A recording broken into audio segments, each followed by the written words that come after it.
Never Follow a Dinosaur by Alex Latimer. Never follow a dinosaur.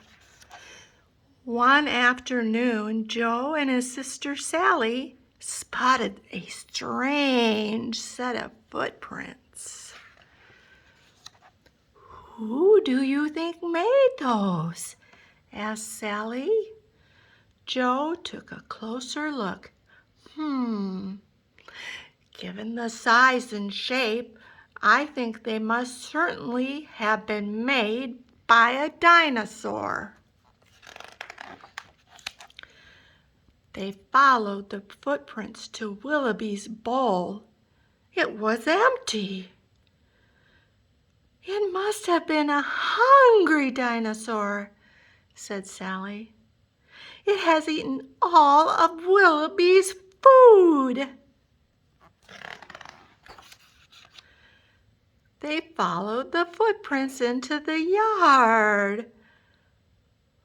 "Look how deep they are," said Joe. "It must be a very hungry, heavy dinosaur to have made such deep footprints." Grumble, grumble. Stomachs grumbling.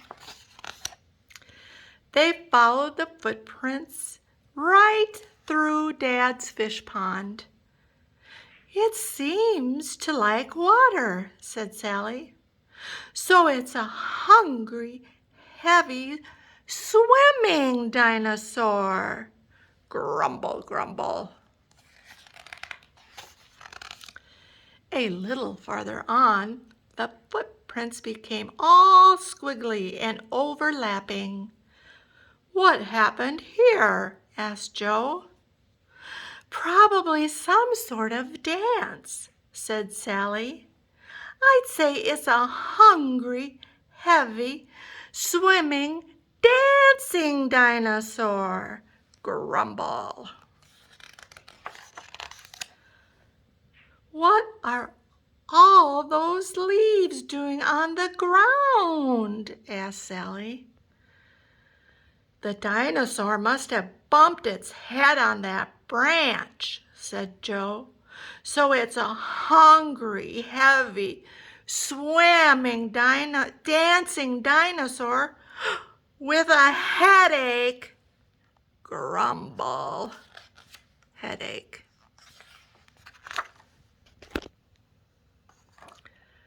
"And look," said Sally, "now there are only left footprints. He must have kicked his left foot on this rock and hopped around in pain," said Joe. "So it's a hungry, heavy, swimming, dancing dinosaur with a headache and a sore foot." Grumble. And then a little farther along, the footprints stopped altogether. Sally and Joe looked around for the hungry, heavy, swimming, dancing dinosaur with a headache and a sore foot. But it was nowhere to be seen.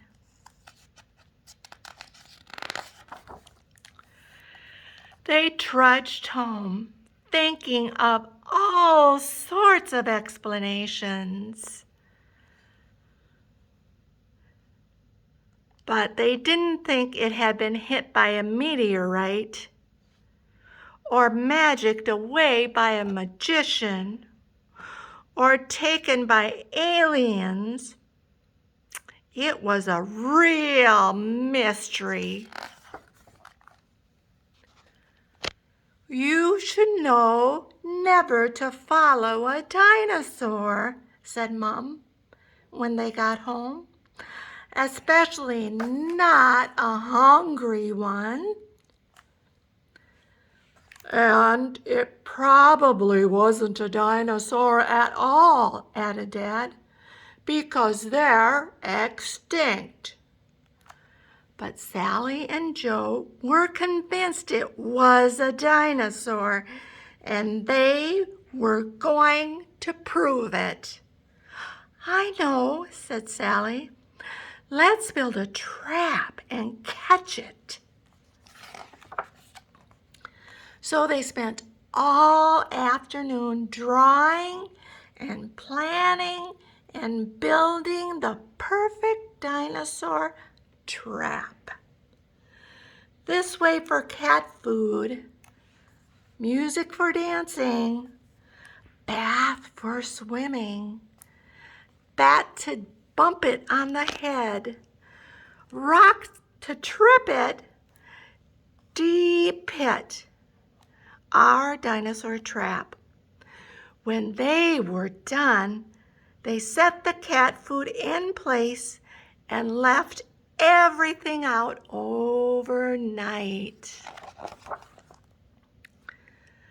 The next morning, Sally and Joe ran out into the yard to check their trap. The bait was gone, and there were footprints leading right to the edge of the pit. But when they looked into the hole, there was no dinosaur. How did it escape? Wondered Joe. It's not as though it can fly. But what if it can? Shouted Sally. What if it's a hungry, heavy, swimming, dancing dinosaur with a headache and a sore foot and wings? Sally and Joe looked up into the sky, and there, flying above them, was the dinosaur. It looked very hungry indeed. Grumble. Uh-oh, said Joe. Run, yelled Sally. But in no time the dinosaur had scooped them up off the ground. Grumble. So you see, the reason you should never follow a dinosaur is that dinosaurs are just plain hungry. Burp. However, luckily for Sally and Joe, once this hungry, heavy, flying dinosaur had soothed its headache, put a bandage on its sore foot, finished its dance, and had a refreshing swim, all it needed was some help baking cakes. Can't reach, arms too short, need help. You can't get the eggs into the bowl. So Sally and Joe helped the dinosaur make and eat lots of delicious goodies. Yum. The end.